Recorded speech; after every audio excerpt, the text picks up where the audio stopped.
1994 was the year where ECW found its identity, though through that process comes a lot of growing pains. Unfortunately, this was not the best year from an in-ring perspective or otherwise. The main event scene was dominated by the likes of Shane Douglas and the Public Enemy, and I'll leave it at that.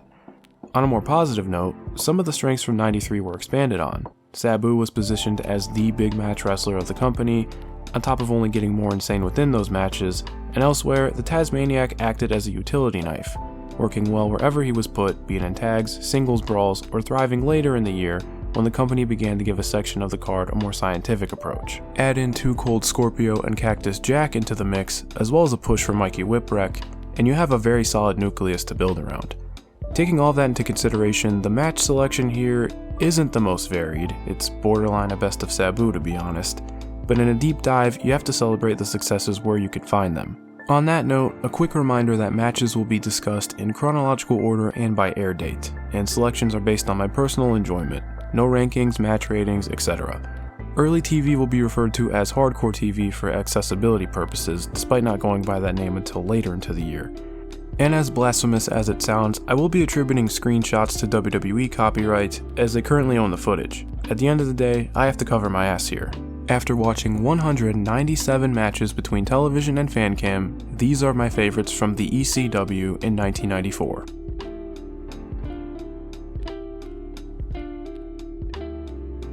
The third Tazmaniac Sabu match in 6 months does a good job of avoiding diminishing returns by mixing it up with the layout. Their first was the loudest introduction imaginable for these two, while the world title match settled into something more fleshed out and structured. Their meeting in 94 finds itself in the middle, a 7-minute sprint that applies some late drama as Taz attempts to win his first singles title in the promotion. I absolutely love the opening of this match, as you're met with the Tazmaniac swinging a giant tube at Sabu as the show fades in from commercial break. Sabu is still doing the Hannibal entrance and hasn't been released from his shackles, so Taz also throws the cart into the barricade for good measure. It hits that sweet spot of coming off as mean as hell and flat out ridiculous. With the condensed nature of this match, these two are dedicated to crashing and burning even more so than their previous encounters. An early spill to the concrete from the Tazmaniac sets up a terrifying rendition of Sabu's Acai moonsault, which if you couldn't tell from the crystal clear screen grab, is a couple of degrees off of him landing face first onto concrete. I do have a gripe with the setup of this spot though, with Taz gratuitously stepping beyond the guardrail and conveniently moving it himself. It's not a deal breaker or anything, but it is a little bit contrived. Taz makes good on this by responding with a belly-to-belly to the outside before employing his own strategy of taking Sabu to the mat to just out-wrestle him. Despite being presented as a savage, the Tazmaniac came prepared, countering the majority of Sabu's attempts at holds or takeovers, with the most common result being Sabu being dropped on his head. I think they did run into an issue with getting heat on Sabu given how beloved he was with this audience, but Paulie does his best, verbally berating Taz while in the camel clutch and claiming he'll never be champion. It's also Paulie's interference that cost Sabu the match. The commotion on the outside with Woman and Kevin Sullivan distracts Sabu long enough for the challenger to hit an avalanche Tazplex, defeating Sabu for the very first time in ECW. The exhaustion sold in the post-match not only humanizes the gimmick, but emphasizes how taxing these matches with Sabu can really be. I think the finish lends well to a TV main event, and with these two there's a high enough floor to begin with. It's a big win for the Tazmaniac, and I really like the idea of tweaking his offense just enough to get him over the finish line. The Avalanche Tazplex feels like the proper escalation to do so, and fits right in with the tone set by these two last year. Another good one from these two, and if you were wondering, Sabu still threw himself through a table in spite of the loss.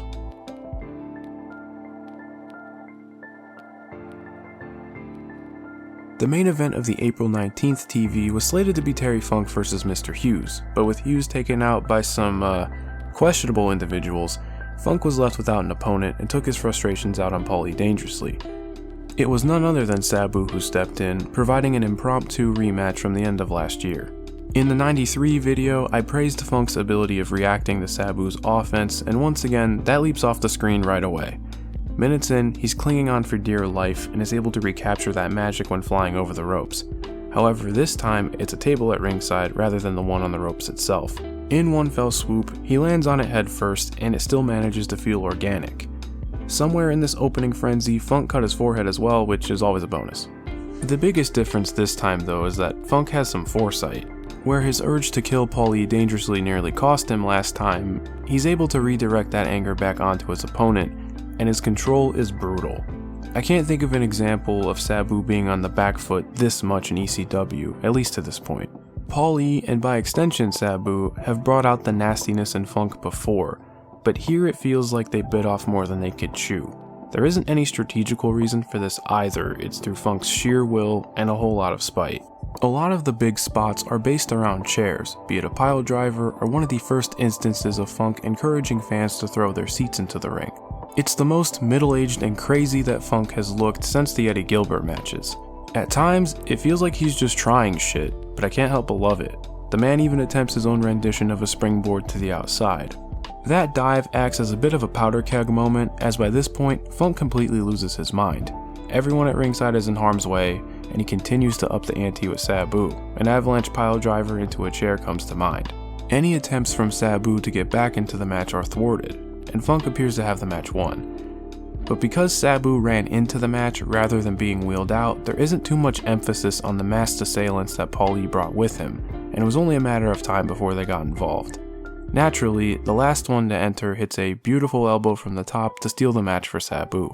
The match can be all over the place at times, but the hot start allows it to explode into the necessary chaos for the angle to land so well.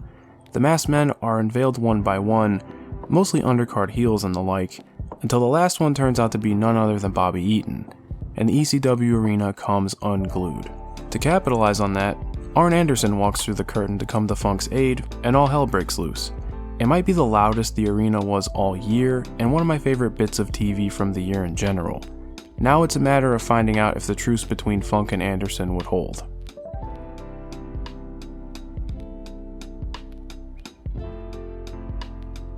The madness of the April 19th angle would result in a special tag team match to main event When Worlds Collide. This was all possible through the very short-lived ECW-WCW talent exchange, with Funk and Anderson putting their differences aside to fight a common enemy. On the flip side, Paulie called him Bobby Eaton, claiming he's one of the few who would still acknowledge all that the Dangerous Alliance accomplished in WCW, including winning the tag belts with Anderson. It might not be the most airtight booking, but with this taking place in the city where the Dangerous Alliance dissolved, I could at least see it. And hey, the prospect of Sabu and Arn Anderson mixing it up should catch your attention alone. Terry Funk takes all the punishment early to lay down a foundation. Obviously this is to set up Anderson entering the match for the first time, but in these minutes you get a tour de force from Funk. The stumbling, convulsing, swinging at no one, throwing chairs in every direction, pretty much all of his erratic behaviors are on display. Additionally, he and Sabu put some twist on spots from their previous encounters, and Sabu is able to do what he couldn't last time out, finally putting Funk through a table. While this is going on, Bobby Eaton does all he can to evade Arn Anderson, though still contributes to the heat as the legal man or otherwise. It's well done, and you know Double A is ready to even the score. A ricochet off of an Eaton punch allows for Funk to finally get the tag, but rather than the hot tag that you might expect, Arn is dismissive of Sabu. His sights are still set on Bobby Eaton. What's great about this is that they do finally get to lock up, and when that happens, you have Sabu and Terry Funk left to their own devices, and naturally, things start to spiral fast. Arn is very giving in this section, most notably taking multiple bumps on the concrete, even one from the top rope. Additionally, he glues a lot of the tag work together as you would expect. All the brawling on the outside is standard fare to this point, but it's still a ton of fun to watch. Things get more interesting in the final third though. While Arn is trying to put Sabu away, it's not long before Funk drags Eaton all the way to the Eagle's Nest and pile drives him on the edge. I think the quick cuts between ringside and the entranceway play into the wild energy they've cultivated, as once again, Funk has strayed further from rational thought as the match has progressed. Unfortunately, that's when Public Enemy enter the picture. It looks like it's Arn to the rescue, though he goes back on the gentleman's agreement and turns. If you couldn't tell from the wound on the leg, the damage sustained is too much for Terry Funk, and he had no choice but to submit. Between interpromotional politics and setting up Funk's next feud, I understand the decision, though I do feel like they cut this off as it was reaching its peak. Still, it's a really fun match that is elevated by the cameos, and yet another Terry Funk performance that is so easy to get wrapped up in. It also helps when everybody in the match can throw a good punch. It is a shame though that the Anderson swerve would not be resolved in ECW.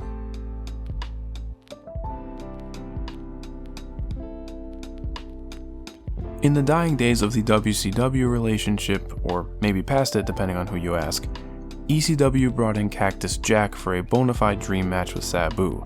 The appeal is incredibly straightforward: two complete maniacs in opposite orbits, now under one roof. They do a good job of hyping this up to be a war, as Joey Styles expresses on commentary, if Sabu hasn't risked his life to win a match before, he better do it tonight. It's a more restrained match than what was promised, but there's a few reasons for that. First being that Cactus walks into this match with an injured shoulder, and as we see in the post-match, this is merely an introduction to this feud. Sabu looks extra motivated out of the gate, and I'm not sure if that's for the occasion, or if he knew he had to compensate for the injury, but from the jump, there's just a little bit more behind everything he throws at Cactus. It doesn't take long for the big guns to be brought out, as a tope to a seated Cactus Jack delivers one of the scarier falls of the series thus far. Cactus smacks the concrete with the back of his head, and Sabu wipes out on the barricade. Keep in mind, this is the match where they hold back. So far it's all Sabu, and for Cactus to get back into the match, he risks his good shoulder to absorb the chair-assisted offense. There's a pause here that they let sink in, and despite being an outsider, the ECW arena rallies around Cactus Jack, and I think that's attributed to his sympathetic side shining through, even in a car crash like this. With the momentum, Cactus is just as punishing on offense between his signature spots, or the channel debut of the frying pan, a common object found in the arena in '94. Cactus familiarizes himself with the decor by hitting himself in the face repeatedly. Out of this frenzy, it does settle into a back and forth cadence, though you feel like at any time this can get out of control. The rest of the match is anchored around Sabu high spots, most notably the moonsault through a table into the crowd, something that he recently pulled off against Too Cold Scorpio at a farmer's market. Sure enough, this match also ends in controversy as Paulie's cell phone makes the difference, and this is where the feud truly takes off. Cactus is furious with the outcome, and a brawl more intense than the majority of the match breaks out. A pile driver on the concession stand and a glass bottle from Sabu leaves these two in the wreckage as the home video comes to a close. I really enjoyed this first encounter as you can see how well their sensibilities mesh together. Sabu has had a handful of great opponents, though hasn't faced someone who was willing to throw caution to the wind to this degree, and it only gets better from here. This match is followed by the Eliminate the Competition promo, an all-timer from Cactus in my opinion. There's no mention of the interference either. Just the thought, the idea that Cactus Jack isn't the most dangerous wrestler walking the earth is something he takes so personally, and he will not rest until he reclaims his throne.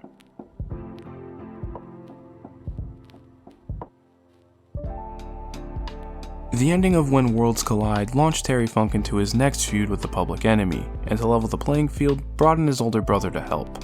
While I don't think the two matches are all that great, Terry does all he can to get the most out of his opponents. Like, he really does the most. The feud has the distinction of introducing a no-ropes barbed wire match to the promotion, but I'd rather talk about the TV taping that the Funks took part in. A Funk Brothers tag against enhancement talent is the sort of thing you want to stumble across when doing a long-form project, and sure enough, this was a treat. Their opponents are a debuting Steve Richards and Hack Myers, who is one of those lower undercard guys I've taken a liking to, but I can't even fathom what is going on with that hair and beard combo. The Funks are looking to take out some frustration on these guys, and they certainly lay in, though it isn't as clear-cut as you'd expect. Hack especially wants to earn the Funk's respect and hangs in long enough to go blow for blow with Terry for a while, even reopening wounds from the past weekend. I'm sure you can assume how well that went. Terry gives these guys just enough before it all comes crashing down, with Dory Jr. even getting in on some plunder. But then the finish happens, and it's unlike anything seen on ECW programming. Steve Richards grabs a headlock late into the match, and Terry Funk is simply not having it. The Funks show the youngster how to properly apply the hold, aggressively trading a headlock back and forth until he starts to fade. Dory fittingly ends the match by going to ground with a takeover, and it just rules so damn much. I got a kick out of them putting over the headlock in the instant replay too. Moral of the story, play stupid games, win stupid prizes. Just a nice little slice of TV wrestling, and the type of fun curiosity you hope to find when digging through the catalog.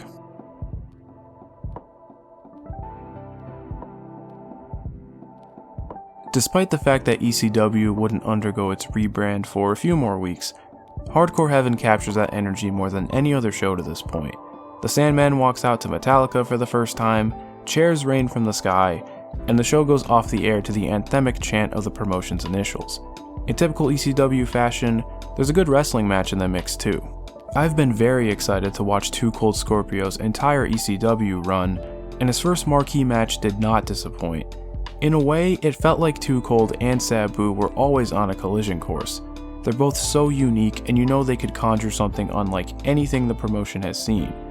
I like their June match from the Farmer's Market, though the Hardcore Heaven sequel is much closer to this pairing realizing their potential. Now, these two could have just gone out there and put out a fireworks show, and I'm sure I'd be here all the same, but I thought they took an interesting approach to the match layout. It's a huge showcase for Too Cold, and not just his dazzling aerial offense. It's a much more pragmatic start, showing that Scorpio can go on the ground, with slugging mixed in there as well. It's when Sabu whiffs on a sunset flip where the match hits its main point. Both men get in their wild offense when they can, but flying too close to the sun often proves to be costly. There is very little to separate the two, and the window to put each other away is minuscule, so when Sabu takes another dive to ensure the table breaks, or Too Cold goes right back to the top after a near fall, those precious seconds add up. While it's so closely contested, there are clear divisions on where either man finds their success. Sabu is clearly more comfortable on the outside and gets weapons involved at every chance, though something like the failed dive takes that all out of the equation. Scorpio, on the other hand, has the advantage between the ropes. You may think of his athleticism and ingenuity, but often powers through Sabu in this match. It's when he gets more and more comfortable and begins to lean on that flashier side of his arsenal where things go wrong. He was still able to pull off the tumbleweed though, which would be shown in highlight reels for years to come, and rightfully so, it's insane. Paulie and 911 start to integrate themselves more to sway the match, resulting in the most Sabu thing to happen in the series yet. A failed springboard sends him falling ass backwards through the table, and it's just one of those happy accidents that he is so good at manifesting. In the late stages, the match begins to feel more and more like a stalemate until Paulie once again steals the match for his client, assisting a springboard leg drop with a chair. I figured this match would have a lot to offer, but I was pleasantly surprised with all the decisions made. If the goal was to show that Too Cold Scorpio belongs in the upper echelon of the promotion, I'd say it was a success. It'll be a while before these two meet again in ECW, but I'm sure it'll be worth the wait.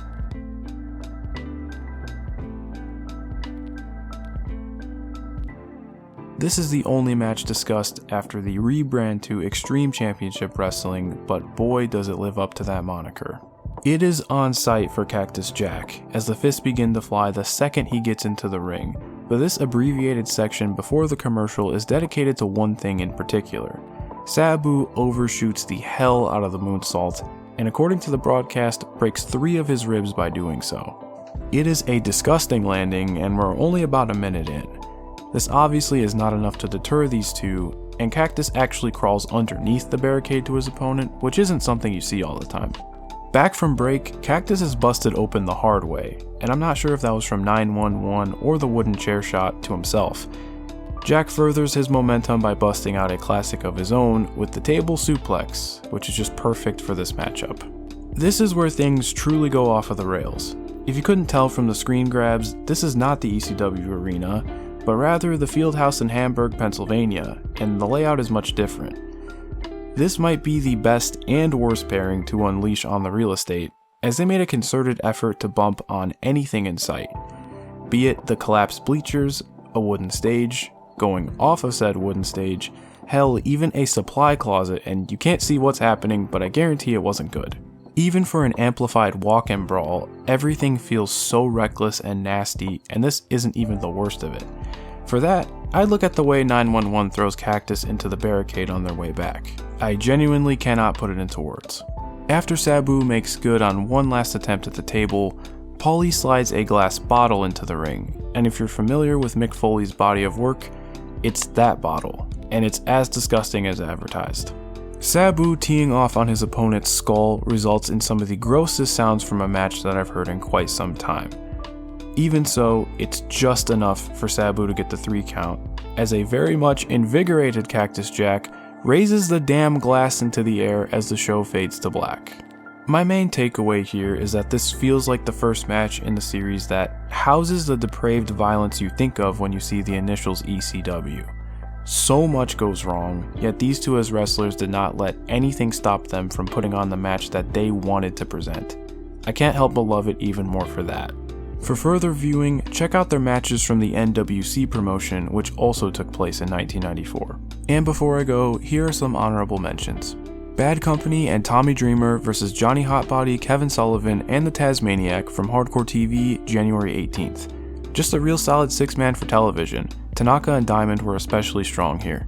Awesome Mike Awesome vs Sabu from Hardcore TV, March 29th. Far from the Mike Awesome that would shine in later years, but this clipped match features him and Sabu attempting to outdo each other with increasingly risky dives to the outside. Off that description alone, you should know if it's your thing. Tommy Cairo vs the Sandmen from Hardcore TV, June 14th. A heavily clipped Falls Count Anywhere match from one of their shows at the farmers market.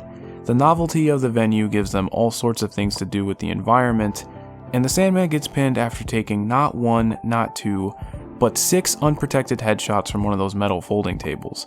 I would have loved to see this one in full. The Sandman and Tommy Cairo vs Cactus Jack and Tommy Dreamer from Hardcore TV, December 20th. The first half of this thing is absolutely nuts, specifically the Sandman and Cactus interactions. Unfortunately, it just fizzles out in the back half. Outside of specific matches, I love the ongoing bit where Mikey Whipwreck would successfully defend his title with little to no offense. And while I didn't cover any of their matches, his dynamic with Cactus Jack was wonderful. I have similar sentiments towards 911 segments as well. His chokeslams broke up a lot of mediocre shows, sometimes multiple times a night. Despite my feelings towards Shane Douglas matches in '94, the promo after winning the NWA World's Championship is undeniably great and absolutely deserves a shout. And last but not least, the Sandman being resuscitated via cigarette from Hardcore Heaven. And that is it from me. If you got this far into the video, thank you so much for your time and for hearing what I had to say. In the immediate future, I am going to shift my focus back to current stuff with the end of the year in sight. I am by no means pausing the ECW project, but I have a lot of catching up to do. In the meantime, you can keep up with my progress on socials at Outer Stevon, with further updates posted here in the community tab. Be it 1995 or 2025, you'll hear from me again soon enough.